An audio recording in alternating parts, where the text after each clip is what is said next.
राधे राधे दोस्तों, आप सभी का स्वागत है हमारे चैनल दिव्य हिंदू कथा में। चलिए आज सुनते हैं नवरात्रि की तीसरे दिन की कथा, माँ चंद्र घंटा की कथा और उनकी महिमा। नवरात्रि के तीसरे दिन देवी माँ चंद्र घंटा मानी जाती हैं। देवी का यह स्वरूप शौर्य, पराक्रम, वीरता और करुणा का प्रतीक है। इनके मस्तक पर अर्धचंद्र के आकार की घटा सुशोभित रहती है, इसलिए इनका नाम चंद्रघंटा पड़ा। माँ चंद्रघंटा की आराधना करने से साधन के जीवन में भय और शत्रु बाधाएं समाप्त होती हैं तथा उन्हें साहस और आत्मविश्वास विजय प्राप्त होती है। माँ चंद्रघंटा का स्वरूप अत्यंत तेजस्वी और दिव्य है। इनके 10 हाथ हैं। इनके हाथों में त्रिशूल, गदा, तलवार, धनुष, बाण, कमल पुष्प और अन्य दिव्य अस्त्र हैं। एक हाथ में वर मुद्रा और एक में अभय मुद्रा रहती है। इनके गले में सफ़ेद पुष्पमाला और शरीर पर दिव्य आभा है। इनका वाहन सिंह है जो वीरता और शक्ति का प्रतीक है। इनके मस्तक पर अर्धचंद्र से युक्त घंटा सदैव झनकार करता है, जिसकी ध्वनि से असुरों और दुष्ट शक्तियों का नाश होता है। पौराणिक कथाओं के अनुसार जब माँ पार्वती ने कठोर तपस्या कर भगवान शिव को पति के रूप में प्राप्त करने का संकल्प किया, तब उनकी विवाह की तैयारियां होने लगीं।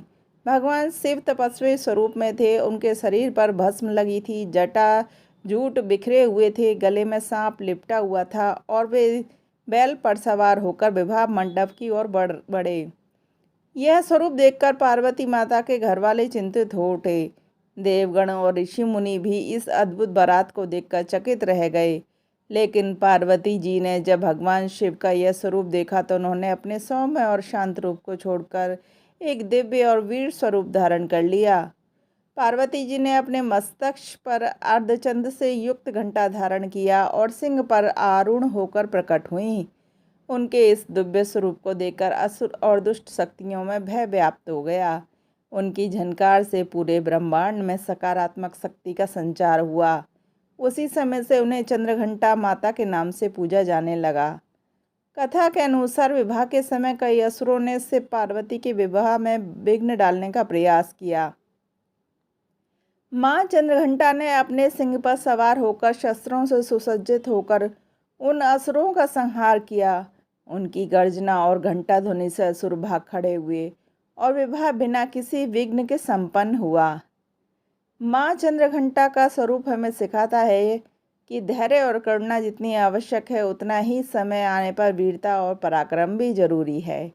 जीवन में जब भी बाधाएं आती हैं, तब साहसपूर्ण कर उनका सामना करना चाहिए।